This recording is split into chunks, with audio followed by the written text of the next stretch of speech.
Hello guys, welcome back to the channel. In today's tutorial, I'll be showing you how you can activate bedtime mode and set bedtime schedule on Android phone.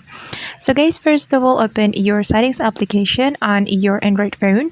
Then you're going to find the digital well-being and parental control.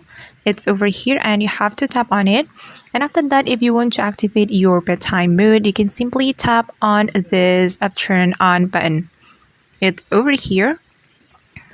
You just need to tap on it, then the bedtime mode will be activated. And if you are going to set bedtime schedule on your Android phone, you can tap on this option. Then simply tap on this toggle button to turn on as scheduled, like this. Then you can pick the days when you want to activate your bedtime mode right here.